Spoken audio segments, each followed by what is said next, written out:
வணக்கம் நண்பர்களே, தமிழக அரசியலில் முக்கிய அப்டேட்டை பார்க்க போகிறோம். முன்னாடியே சொன்ன மாதிரி விசிகா டிவிகேவுக்கு சப்போர்ட் பண்ணியிருக்காங்க. பலம் 118ஆக உயர்ந்திருக்கு. இன்னொரு திருப்பம் என்ன அப்படின்னா, நேற்று ஐயுஎம்எல் டிவிகே சப்போர்ட் கேட்டு போகும்போது முடியாதுன்ட்டாங்க. இல்லை, டிஎம்கே கூட்டணியில் தான் நாங்கள் இருப்போம், சப்போர்ட் கொடுக்க மாட்டோம் அப்படின்னு 2 மணி நேரத்துக்கு மேலாக நடந்த ஆலோசனைக்கு பிறகு சொல்லிட்டாரு காதர் மொய்தீன். இன்னைக்கு திருப்பம் என்ன அப்படின்னா, விசிகா சப்போர்ட் கொடுத்த உடனேயே ஐயுஎம்எலும் சப்போர்ட்டை வழங்கியிருக்காங்க. அப்போ பலம் 120 டச் பண்ணியிருக்கு. 118 போதுமானது, 120 டச் பண்ணியிருக்கு தாவேகாவுக்கான பலம். அதனால இனி எந்த சிக்கலும் இருக்காது. கவர்னர் ஆட்சி அமைக்க அழைப்பு விடுவார் அப்படின்னு எதிர்பார்க்கப்படுது. கவர்னரை சந்திக்க விஜய் நேரம் கேட்டிருக்காரு. ஆனால் என்ன ட்விஸ்ட் அப்படின்னா, 7 மணிக்கு கவர்னர் கேரளா புறப்பட்டு போக போறாராம். தமிழ்நாட்டுக்கு பொறுப்பு கவர்னர் தான் அர்லேக்கர், ஆனால் கேரளாவுக்கு முழு நேர கவர்னர். கேரளாவிலையும் தேர்தல் முடிஞ்சு அங்கேயும் சில நிர்வாக பணிகள் காத்திருக்கு கவர்னருக்கு. அங்கே கேரளா காங்கிரஸ் அடிச்சுக்கிறாங்க, யாரை முதல்வராக முன்னிறுத்துறது அப்படின்னு செம்ம சண்டை நடக்குது. கேசி வேணுகோபால் பார்த்தீங்கன்னா, நான் தான் சிஎம் ஆவேன் அப்படின்னு அவர் காய்களை நகர்த்துறாரு.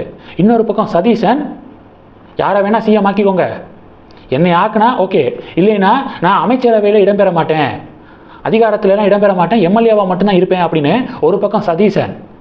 இவங்க 2 பேரும் பத்தாதுன்னு ரமேஷ் சென்னிதாலாவும் முதல்வராக காய்களை நகர்த்துறாரு.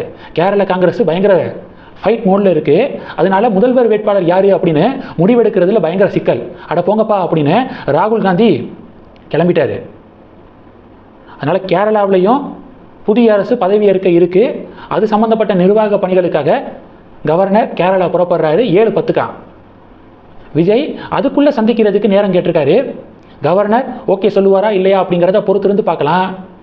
கவர்னரை விஜய் சந்திச்சிட்டாரு அப்படின்னா மண்டே திங்கட்கிழமை பதவியேற்பு விழா நடக்கும்னு நினைக்கிறேன். சி ஜோசப் விஜய் என்னும் நான் அப்படின்னு விஜய் பதவி பிரமாணம் எடுத்துக்கிறதுக்கு அதிக வாய்ப்புகள் இருக்குது. ஒருவேளை கவர்னரை சந்திக்க முடியலைன்னா அது செவ்வாய்க்கிழமை இல்லை புதன்கிழமை தள்ளி போகும். ஆக மொத்தம் விஜய் சிஎம்மாக பதவி ஏற்கிறது கன்ஃபார்ம். இனி எந்த குளறுபடியும் வராது அப்படின்னு தோணுது. அதனால் டிவிகே கேடர்ஸு ரொம்ப சோகத்துலலாம் பதிவுகள் போட்டுக்கிருக்காங்க.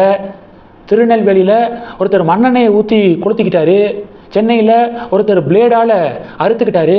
இது மாதிரியான லூசுத்தனமான காரியங்களை தயவு செஞ்சு பண்ணாதீங்க. எல்லாத்தையும் தாண்டி உங்களுடைய உயிர் உங்களுடைய ஃபேமிலிக்கு ரொம்ப முக்கியம், அதை மறந்துடாதீங்க. உங்கள் ஃபேமிலிக்கு நீங்கள் தான், அதை என்றைக்கும் மறந்துடாதீங்க அப்படின்னு சொல்லிட்டு 2வது டாபிக் என்ன அப்படின்னா, அதிமுகவில் பிளவு. ஃப்ளாஷ் நியூஸ் ஓடிக்கு இருக்கு. காலையில் சட்டமன்ற உறுப்பினர்களை இபிஎஸ் சந்திச்சார்ல, கொஞ்ச நேரத்துக்கு முன்னாடி சிவி சண்முகம் அவர்கள் தலைமையில் அதிமுக சட்டமன்ற உறுப்பினர்கள் ஆலோசனை கூட்டம் நடக்குதான். காலையில் இபிஎஸ் தலைமையில் நடந்துச்சு, இப்போது சிவி சண்முகம் தலைமையில் நடக்குது. காலையில் நடந்த மீட்டிங்லேயே சிவி சண்முகத்துக்கும் இபிஎஸ்ஸுக்கும் காரசாரமான டிபேட் நடந்ததாக சொல்லப்படுது. என்ன நடக்க போகுதுன்னு தெரியலை. இன்னொரு பிளவை நோக்கி அதிமுக போதோ அப்படின்னு தோணுது. ஒருவேளை அதிமுக பிளவுபட்டுச்சு அப்படின்னா அது டெஃபினட்டாக அண்ணாமலைக்கு ஒரு உற்சாகத்தை கொடுக்கும் தான். என்னடா கூட்டணியில் இருக்காங்க பாஜக, அண்ணாமலைக்கு உற்சாகத்தை கொடுக்கும் அப்படின்னு சொல்றியடா அப்படின்னு சில பேர் கேட்கலாம். அண்ணாமலையை பொறுத்த வரைக்கும் திராவிட கட்சிகளை வெறுக்கக்கூடியவர். ஒரு திராவிட கட்சி அழிஞ்சிச்சுன்னா ஆட்டோமேட்டிக்காக இன்னொரு திராவிட கட்சியும் அழிஞ்சிரும் அப்படின்னு அண்ணாமலை ஸ்ட்ராங்காக நினச்சாரு. ஆனால் தேர்தல் முடிவு 2 திராவிட கட்சியையும் ஓரங்கட்டிருச்சு. பிஜேபியை தமிழகத்தில் வளர்க்கிறதுக்கு இதை விட சூப்பரான ஆப்பர்ச்சுனிட்டி கிடைக்காது. சரியாக அண்ணாமலையை தலைமை பொறுப்பில் போட்டு பிஜேபி தீவிரமாக அவங்களுடைய வேலைகளை ஸ்டார்ட் பண்ணுவாங்க அப்படின்னு எனக்கு தோணுது.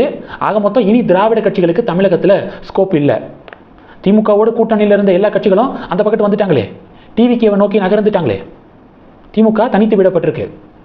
ஆனால் ஸ்டாலின் இன்னைக்கு என்ன சொல்லியிருக்காரு தெரியுமா, நன்றி தெரிவிக்க கூட காங்கிரஸ் அறிவாலயத்துக்கு வரல, 5 எம்எல்ஏக்கள் ஜெயிச்சாங்களே, ஒரு தேங்க்யூ சொல்கிறது கூட வரல, அடுத்த நாளே கூட்டணி உறவை முறிச்சிட்டாங்க, அந்த பக்கத்து போயிட்டாங்க.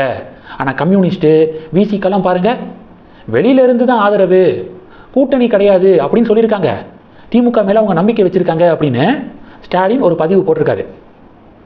டிவிகேவுக்கு ஆதரவு தெரிவிக்கிறதே கிட்டத்தட்ட கூட்டணிக்கு ஈக்குவல் தான்.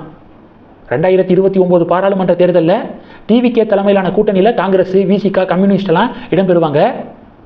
திமுக தனித்து தான் நிற்கும் பாருங்க. திமுக பக்கத்து யாரும் வரமாட்டாங்க, எழுதி வச்சுக்கோங்க. எனக்கு ஒரு டவுட் என்ன தெரியுமா, டிவிகே திமுக கூட்டணியில் இருக்கக்கூடிய விசிகா, கம்யூனிஸ்ட் கட்சிகள், காங்கிரஸ் அப்ரோச் பண்ணாங்களே, ஏன் திமுக கூட்டணியில் இருந்த தேமுதிகவை அப்ரோச்சே பண்ணலை? தேமுதிகவுக்கும் ஒரு எம்எல்ஏ இருக்காங்களே, பிரேமலதா விஜயகாந்த். அவங்கள கான்டாக்ட் பண்ணவே இல்லை தாவேக்கா. ஒருவேளை பிரேமலதா விஜயகாந்த் அவங்களுடைய சப்போர்ட்டில் தான் டிவிக்கு ஆட்சி அப்படிங்கிற ஒரு நிலைமையெல்லாம் வந்துச்சுன்னா முதல்வர் பதவியே கேட்டுருவாங்க பிரேமலதாக்கா. அதுக்கு பயந்துட்டு தான் வேண்டாம், தேமுதிகவை உள்ளே கொண்டு வர வேண்டாம், பதவி ஏற்க முடியலைனாலும் பரவாயில்ல, தேமுதிக உள்ள வேண்டாம் அப்படின்னு டிவிக்கே முடிவு எடுத்திருப்பாங்கன்னு நினைக்கிறேன். இந்த செய்திகளை பற்றி உங்களுடைய பார்வைகளை மறக்காமல் கமெண்ட் பண்ணுங்கள். தொடர்ந்து கணக்கில் இருங்க. அடுத்தடுத்து நிறையா பதிவுகளை பார்க்க போகிறோம். நன்றி. ஜெய் ஹிந்த்.